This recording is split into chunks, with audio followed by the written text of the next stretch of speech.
So hi guys, మీరు చూస్తున్నారు GK బాబు BTech పుష్పారమర్. ఈరోజు మనం కాల్డర్ అయితే వేయడం జరుగుతుంది. ఇదంతా కాల్డర్. సో ఇప్పుడు ఏంటంటే లోడింగ్ అయితే చేశాను. సో పడవలో అయితే లోడ్ చేశాను చూడండి. ఇది లోడ్ చేసి అయితే మనం చెరువులో అయితే వేయడమే జరుగుతుంది. యాక్చువల్గా ఏంటంటే మనకి ఒకసారిగా ఒక 3 పడవలు 4 పడవలు వేసేసి ఆపేసి మళ్ళీ ఒక వారం తర్వాత అయితే కాల్డర్ అయితే వేసుకోవాలి. నాకు ఎట్లాగో మనం డైలీ ఒక పడవ అయితే వేసుకుందాంలే అని నేనైతే 2-3 రోజుల నుండి అయితే రోజుకు పడవ చొప్పున అయితే వేయడమే జరుగుతుంది. ఎందుకంటే చెరువు కాడికి వచ్చినప్పుడల్లా ఒక గంట సేపు పని చేసుకుంటే సరిపోదు కదా.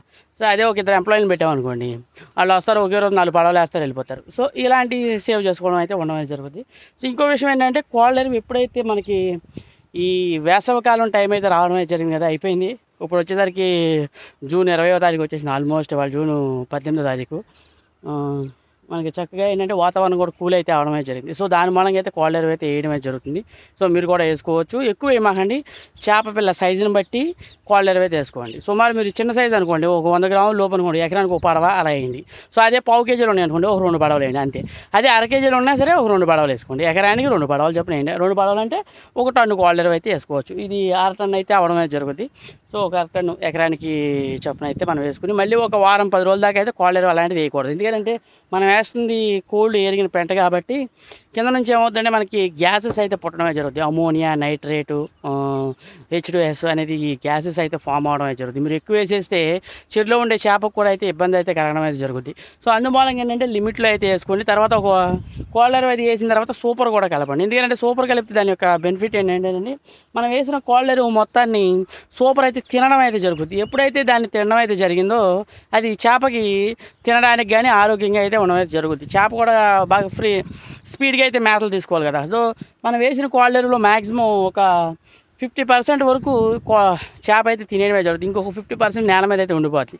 సో అర్థమైందా? ఆ 50% చేప అయితే తినడం కోసం మనం సూపర్ అయితే కలపడమే జరుగుతుంది. చక్కగా కలర్ కూడా మంచి కలర్ అయితే రావడమే జరుగుతుంది చెరువు కూడా.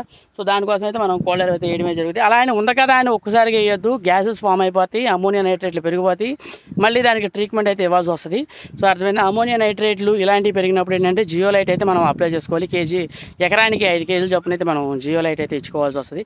సో ఇది కాల్డర్ వల్ల బెనిఫిట్లు ఏంటంటే, ఒకటి మనం ఐఎంసీ ఫిష్ అయితే మేపడమే జరుగుతుంది కాబట్టి కాల్డర్ ఇది బాగా తినడమే జరుగుతుంది. దానివల్ల మేతలు అయితే రెడ్యూస్ అవడమే జరుగుతుంది, మేతలు కూడా తగ్గుతాయండి. సో దాని మూలంగా అయితే మనం కాల్డర్ అయితే చెరువులో అయితే మేపడమే జరుగుతుంది. సో మేతలు తగ్గుతాయి, చేప కూడా పుష్టిగా ఆరోగ్యంగా ఉండడం అయితే జరుగుతుంది. మంచి క్వాలిటీ యొక్క మంచి సైజ్ అయితే రావడమే జరుగుతుంది. త్వరగా గ్రోత్లు కూడా బాగుంటాయి అనమాట. సో దాని మూలంగా అయితే ఎవరైనా ఐఎంసీ ఫిష్ చేసేవాళ్ళు ఎవరైనా ఉంటే మాత్రం కంపల్సరీగా కాల్డర్ అయితే వేసుకోండి. నెక్స్ట్ మేతలు వచ్చేసరికి ఇందులో అవకాశం ఉంటే సూపర్ ఇందులోనే కలిపేసుకోండి అండి. లేదంటే మొత్తం వేసుకున్న తర్వాత అయితే చెరువులో అయితే జల్లుకోండి. ఇది అలాగే మన దగ్గర శీలావతి, కట్ల, గడ్డి చేపలు అయితే అవైలబిలిటీ ఉందండి. మీకు ఏమైనా డౌట్స్ ఉంటే కామెంట్ రూపంలో తెలియజేయండి సార్. ప్రతి ఒక్క డౌట్స్కి నేను కామెంట్ రూపంలో ఆన్సర్ చేయడం అయితే జరుగుతుంది. Thank you so much. అలాగే మన దగ్గర శీలావతి, కట్ల, గడ్డి చేప పాత పిల్ల అయితే ఉందండి. ఎవరైనా కొత్తగా చేపల జోలు చేసిన వాళ్ళు ఎవరైనా ఉంటే మాత్రం కంపల్సరీగా పాత పిల్ల మాత్రమే వేసుకోండి. పాత పిల్లలు వేసుకుంటేనే మీకు త్వరగా గోతులు అయితే రావడమే జరుగుతుంది. Thank you so much. అలాగే మన ఛానల్ని సబ్స్క్రైబ్.